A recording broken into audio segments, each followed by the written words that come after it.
Hello friends, स्वागत है आप सभी का मेरे यूट्यूब चैनल से कमलेश गुप्ता में। जैसा कि अपन ने कल स्टार्ट किया था एक नया बैच 2025-26 के लिए, जिसमें अपन लोग ने सबसे आसान टॉपिक कवर करना स्टार्ट किया है, accounting for non profit organisation. Non profit organisation क्या होती है वो अपन ने कल देखा था। इसके फाइनल अकाउंट्स में क्या क्या कवर होते हैं, like income expenditure, trading and P&L की जगह क्या बनता है, इनकम एंड एक्सपेंडिचर बनता है, रिसीट एंड पेमेंट बनता है, वो किसकी जगह बनता है, कैश बुक की जगह बनता है, और balance sheet as a balance sheet बनती है। उसके बाद में अपन लोगों ने देखा था कि अगर किसी एक्सपेंस के लिए कोई फंड स्पेसिफिक क्रिएट हुआ है तो उसी फंड से उसको क्या किया जाता है, एडजस्ट किया जाता है। उसके बाद में अपन लोगों ने देखा था कि जो ट्रेडिंग एंड P&L की जगह जो अपन बनाते हैं क्या, receipt and income and expenditure account, उस इनकम एंड एक्सपेंडिचर अकाउंट में अपन लोग सारे एक्सपेंस एंड इनकम किसके बेस पे बुक करते हैं, अक्रूवल बेसिस पे बुक करते हैं। और उस अक्रूवल्स के ओपनिंग क्लोजिंग के एडजस्टमेंट्स कैसे करते हैं, उस पर आज हम एक एग्जाम्पल करेंगे। अगर आपके पास बुक है तो बहुत अच्छी बात है, नहीं है तो मैं यहाँ पर एग्जाम्पल पहले नोट कर देता हूँ, उसको आप सब लोग देखेंगे और उसके बाद मैं आपको वो एग्जाम्पल एक्सप्लेन करूँगा। स्टार्ट करते हैं, आइए। चलिए, मैंने यहाँ पर एक एग्जाम्पल, बहुत अच्छा एग्जाम्पल जो आपकी बुक में दिया गया है वो एज इट इज़ यहाँ पर ड्राफ्ट कर दिया है। इसमें इन्होंने बताया है कि रिसिप्ट एंड पेमेंट मतलब एज पर आप इसको क्या बोल सकते हैं, कैश बुक। एज पर क्या बोल सकते हैं, कैश बुक। सिंपल वे में मैंने लिख दिया है, बट कि इसमें टर्म्स क्या यूज होते हैं, रिसीट एंड पेमेंट यूज होता है। रिसीट एंड पेमेंट क्या बताता है, रिसीट एंड पेमेंट ये बता रहा है आपको कि करंट ईयर में आपको जो सब्सक्रिप्शन आपकी बैंक बुक में मान लीजिए या फिर कैश इन हैंड में कितना रिसीव हुआ है, 2,50,000। कितना, 2,50,000। उसके बाद में उन्होंने बोला है कि ओपनिंग आउटस्टैंडिंग मतलब लास्ट ईयर, ये क्या है, लास्ट ईयर जो अपने को रिसीव हो जाना चाहिए था बट रिसीव नहीं हुआ है। क्लोजिंग आउटस्टैंडिंग का मतलब क्या है, ये करंट ईयर का पेमेंट है बट करंट ईयर में रिसीव नहीं हुआ है। ओपनिंग एडवांस मतलब पिछले साल हमें ये पेमेंट रिसीव हो चुका था बट रिलेटेड किससे है, करंट ईयर से है। और क्लोजिंग एडवांस मतलब हमें एडवांस पेमेंट मिल गया है बट वो करंट ईयर से रिलेटेड नहीं है। किससे रिलेटेड नहीं है, करंट ईयर से रिलेटेड नहीं है। अब इस क्वेश्चन में आपसे पूछा गया है calculate amount credited in income and expenditure account. Income and expenditure account आपको क्या बताना है, इसमें इनकम एंड एक्सपेंडिचर में कौन सा अमाउंट आएगा। सिर्फ आपको लॉजिकली सोचना है, किसी भी चीज को लर्न नहीं करना है। अगर आप किसी भी एवरीथिंग के किसी भी पॉइंट को यहां पर लर्न करेंगे ना, तो वो जाके आपको कहीं ना कहीं बाद में आप उसको भूलेंगे और वो वहां पे आपको बहुत पेन करने वाली है वो चीज। मैं आपको पूरे अकाउंट्स की क्लास में कहीं भी ये नहीं बोलूंगा कि आप ये चीज मेरे साथ लर्न करें, नहीं, मैं आपको हर चीज का कॉन्सेप्ट दूंगा और उसी कॉन्सेप्ट वाइज आपको चलना है। सबसे पहले आप क्या लिखेंगे, वर्किंग नोट नंबर 1। जब आप क्या बनाएंगे इनकम एंड एक्सपेंडिचर अकाउंट, सिर्फ इसी की कैलकुलेशन पूछिए तो आप वर्किंग नोट नहीं लिखेंगे, डायरेक्ट क्या लिखेंगे, सॉल्यूशन। बट ये सारी कैलकुलेशन आपके किसी एक क्वेश्चन का पार्ट होगी, इसलिए आप वहां पर क्या रेफरेंस देंगे, वर्किंग नोट नंबर 1 और यहां पर लगाएंगे वर्किंग नोट नंबर 1। सबसे पहले लिखेंगे amount received as per receipt and payment account में शॉर्ट फॉर्म यूज कर रहा हूं, कितना, 2,50,000 रुपीज। कितना, 2,50,000 रुपीज। इसमें क्या लिखेंगे, ऐड। अपन ने क्या बोला था, एक ही कॉन्सेप्ट दिमाग में है, क्या, ये पूरी कैलकुलेशन किसके बेसिस पे होगी, अक्रूवल के बेसिस पे होगी। किसके बेसिस पे होगी, अक्रूवल के बेसिस पे होगी। अब अक्रूवल का बेसिस कैलकुलेट करने के लिए अपने को दिमाग में सोचना है, इस साल मुझे किसी भी चीज को बेचने से कितना पैसा मिला, 2.5 लाख रुपए। आपको इसके किसकी तरह सोचना है, नॉर्मल बिजनेस की तरह सोचना है। मुझे कितना पैसा मिला, मेरे बैंक में कितना पैसा आया, 2.5 लाख। बट पिछले साल का भी मुझे पैसा मिला है इसमें, पिछले साल का, तो क्या वो इस साल की इनकम है, नहीं। लेकिन कुछ पैसा ऐसा भी है जो मुझे इस साल मिलना चाहिए था और वो मुझे नहीं मिला। क्लोजिंग आउटस्टैंडिंग का मतलब क्या है, ये पैसा मुझे इस साल मिल जाना चाहिए था, ये मेरे इसी साल की इनकम है बट मुझे नहीं मिला, बट है तो इसी साल की इनकम, अक्रूवल बेसिस पे बना रहे हैं, तो इसको अपन क्या करेंगे, ऐड करेंगे। कितना, 35,000। क्या लिखेंगे, क्लोजिंग आउटस्टैंडिंग। क्या लिखेंगे, क्लोजिंग आउटस्टैंडिंग। क्या लिखेंगे, क्लोजिंग आउटस्टैंडिंग। लेस करेंगे, बोलेंगे क्या, opening outstanding. Opening outstanding less क्यों करेंगे, शुरू में बकाया था, पिछले साल वो हमने इनकम में कंसीडर कर लिया है, बट वो मिला इस साल है इसलिए कैश बुक में आया, तो हमारे इस साल की इनकम तो नहीं है। क्या है वो इस साल की इनकम, नहीं है, तो इसलिए हम क्या करेंगे, ओपनिंग आउटस्टैंडिंग को क्या करेंगे, लेस करेंगे। ओपनिंग आउटस्टैंडिंग कितना है आपका, 50,000। कितना है, 50,000। उसके बाद में ओपनिंग एडवांस, मतलब पिछले साल मुझे एडवांस मिल गया था, क्या वो पिछले साल की इनकम थी, उस साल की बैंक बुक में आया होगा, बट क्या इस साल की बैंक बुक में आएगा, इस साल मुझे मिला ही नहीं तो मेरी बैंक बुक में क्यों आएगा, बट क्या इसमें आना चाहिए, हाँ आना चाहिए। क्यों, क्योंकि वो क्या है, इस साल की इनकम है। तो अपन क्या करेंगे, plus opening advance. Opening advance क्यों, क्योंकि वो इस साल की इनकम है। क्या आएगा, 25,000। मैं यहां पर नेगेटिव कर देता हूं ताकि अपने को याद रहे। ये क्लोजिंग एडवांस है और ये क्या है, ओपनिंग एडवांस है, और ये क्या है, ये यहां। ठीक है, चल लास्ट क्लोजिंग एडवांस। अब क्लोजिंग एडवांस लेस क्यों होगा, इस साल मुझे एडवांस में पैसा मिल गया तो मेरे बैंक खाते में पैसा तो आ गया, बट क्या वो इस साल की इनकम है, नहीं, वो किसकी इनकम है, नेक्स्ट ईयर की। नेक्स्ट ईयर की इनकम है तो इसलिए हम क्या करेंगे, लेस करेंगे। कितना, 30,000। एक चीज मैं आप सबको यहां पर बता देना चाहता हूं कि आपको किसी भी क्वेश्चन को किस तरह से सोचना है इनकम एंड एक्सपेंडिचर में, और इनकम एंड एक्सपेंडिचर में आपको यही सोचना है कि क्या ये इस साल से रिलेटेड है या नहीं है। ओपनिंग आउटस्टैंडिंग शुरू में बकाया था, शुरू में बकाया था, कब, जब साल शुरू हुआ, बट क्या वो इस साल से रिलेटेड है, क्या वो इस साल से रिलेटेड है, नहीं, वो इस साल से रिलेटेड नहीं है। क्यों, क्योंकि वो मुझे इस साल रिसीव तो हुआ है बट वो पिछले साल का था, इसलिए वो क्या था, ओपनिंग आउटस्टैंडिंग हमने क्या किया, लेस किया। क्लोजिंग आउटस्टैंडिंग इसी साल का है बट मुझे रिसीव नहीं हुआ, इसलिए हमने क्या किया है, ऐड किया। सेम थिंग एडवांस पे, आउटस्टैंडिंग और एडवांस में क्या होता है, इनवर्स रिलेशनशिप होता है। अगर ओपनिंग एडवांस ऐड होता है तो ओपनिंग आउटस्टैंडिंग क्या होगा, लेस होगा, इनवर्स रिलेशन है। देखिए क्लोजिंग आउटस्टैंडिंग क्या हो रहा है, ऐड हो रहा है, और क्लोजिंग एडवांस क्या हो रहा है, लेस हो रहा है। आउटस्टैंडिंग और एडवांस में हमेशा रिवर्स का रिलेशनशिप होता है। कोई भी अपनी इनकम जो अपने को एडवांस में रिसीव होती है वो क्या होती है, एडवांस में कोई इनकम रिसीव होती है तो वो क्या होती है, लायबिलिटी होती है। क्यों, आज मुझे 10,000 रुपए मिल गए बट वो मेरे नेक्स्ट ईयर से रिलेटेड है, तो मैं उसे क्या दिखाऊंगा, बैलेंस शीट की लायबिलिटी साइड में दिखाऊंगा। किस में दिखाऊंगा, लायबिलिटी साइड में, क्योंकि वो मेरे लिए क्या है, एक लायबिलिटी, इसलिए स्ट्रक्चर आएगा। तो 285 ये कितना हो जाएगा, माइनस लेस 235 40 260 माइनस 30 2,30,000। और आप जो रिसीट एंड पेमेंट अकाउंट बनाएंगे उसमें, sorry income and expenditure account बनाएंगे, उसमें इनकम साइड में कितना लिखेंगे, 2,30,000। क्या लिखेंगे, 2,30,000, और वहां पे रेफरेंस क्या देंगे, वर्किंग नोट नंबर 1। किसी को यहां पर कोई डाउट है, मेरे सामने जो बच्चे रिकॉर्डेड सेशन देख रहे हैं उनके लिए फैसिलिटी नहीं है, बट वो मुझे मेल करके, मेरी मेल आईडी में रेफरेंस के लिए बता देता हूं आप सबको, ca.kamlesh001@gmail.com पे आप मुझे मेल करके कोई भी क्वेरी पूछ सकते हैं। और जो स्टूडेंट्स मेरे सामने मुझे लाइव देख रहे हैं वो उनमें से किसी को अगर कोई डाउट है इस बात पे तो वो मुझे पूछ सकते हैं कि ओपनिंग एडवांस क्या होता है, ओपनिंग आउटस्टैंडिंग क्या होता है। आपको सिर्फ ब्रेन चलाना है, सिर्फ सोचना है उस थिंग के लिए, कोई भी चीज़ इसमें से लर्न करने की नहीं है। अगर आप किसी भी चीज़ को लर्न करेंगे, किसी भी पॉइंट को लर्न करेंगे तो वो आपको बहुत पेन करेगा लास्ट।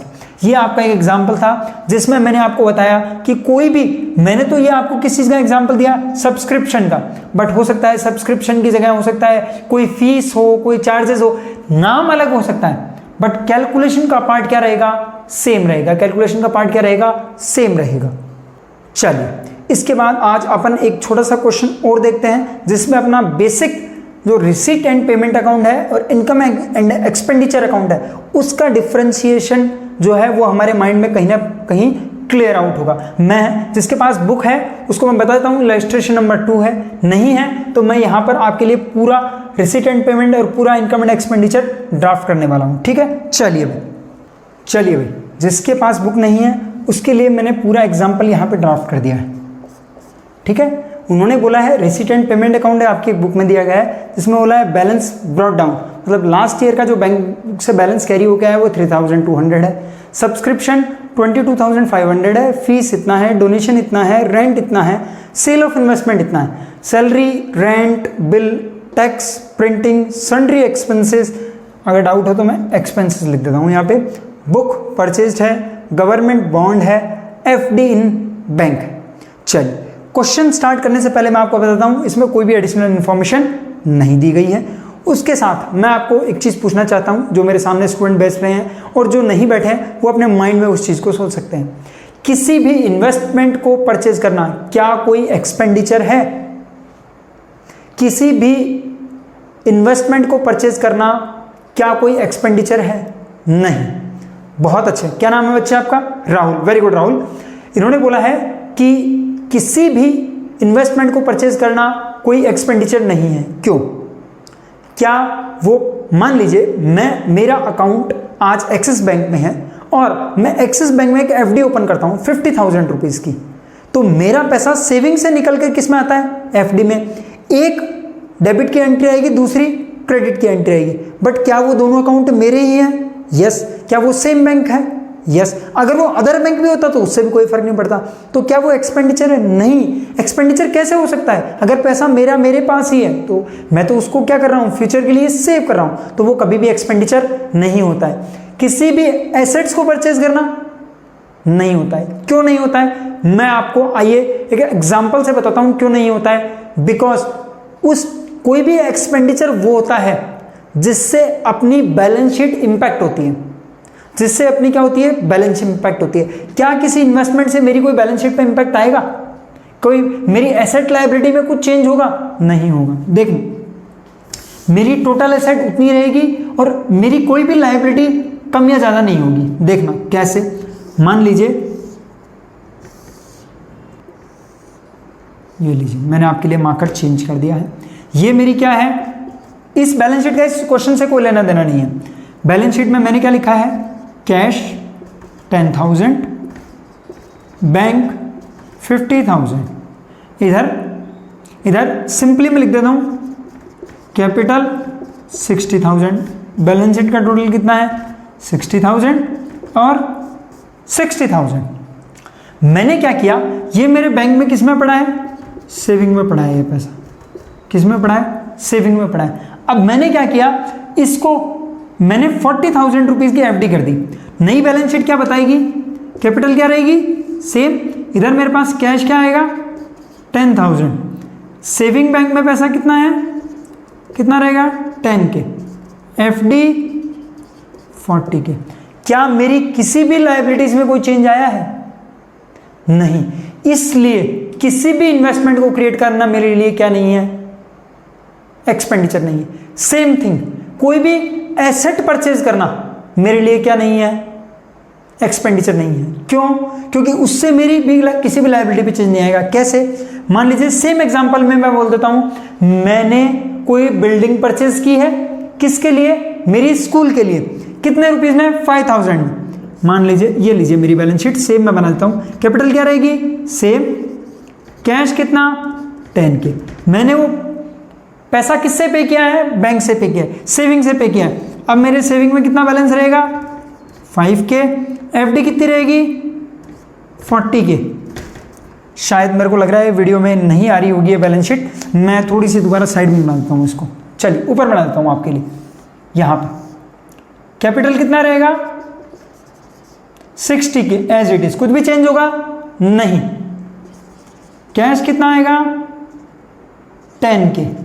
के का मतलब 1000 होता है, मैं बता देता हूँ किसी को अगर डाउट हो तो।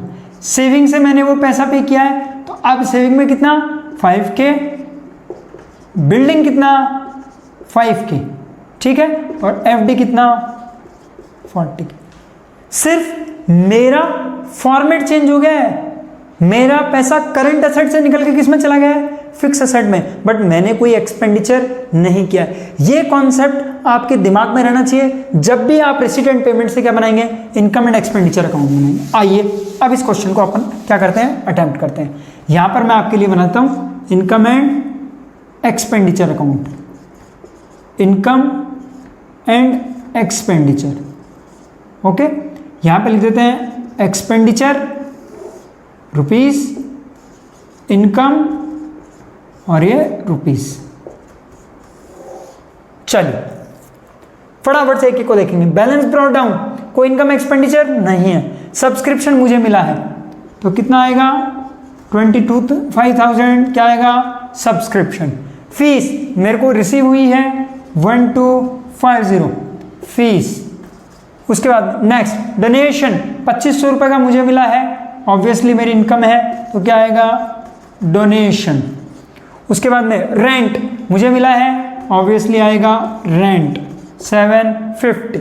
उसके बाद में सेल ऑफ इन्वेस्टमेंट, आइए थोड़ा सा सोचते हैं, सेल ऑफ इन्वेस्टमेंट से क्या होगा, इन्वेस्टमेंट जो मैं सेल करूंगा, अब इसमें दो बातें हो सकती है। मान लीजिए इसकी कॉस्ट इन्वेस्टमेंट की कितनी हो सकती है 3000, या फिर इन्वेस्टमेंट की कॉस्ट कितनी हो सकती है 2000।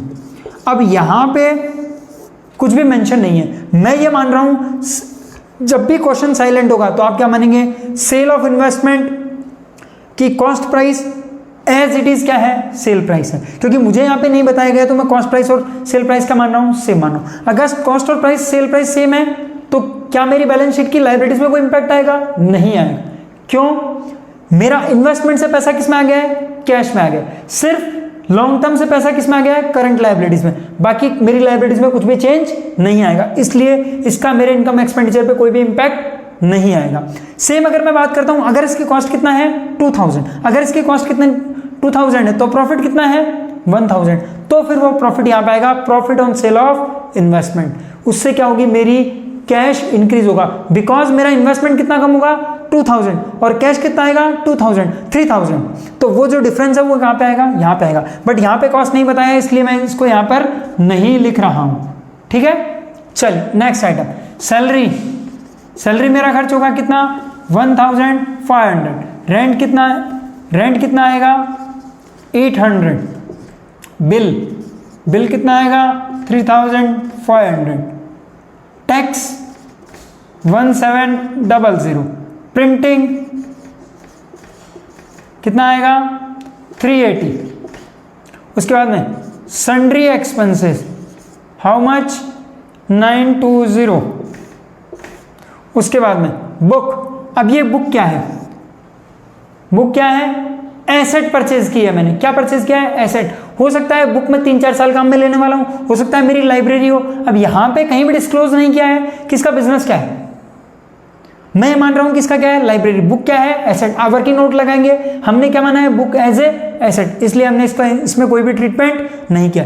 गवर्नमेंट बॉन्ड परचेज किए हैं, बॉन्ड कैश से पैसा किस में गया बॉन्ड में, इन्वेस्टमेंट कोई चेंज नहीं आएगा। एफडी इन बैंक कैश से किस में पैसा गया बैंक में, कोई भी चेंज नहीं आएगा, दैट इज फाइनल।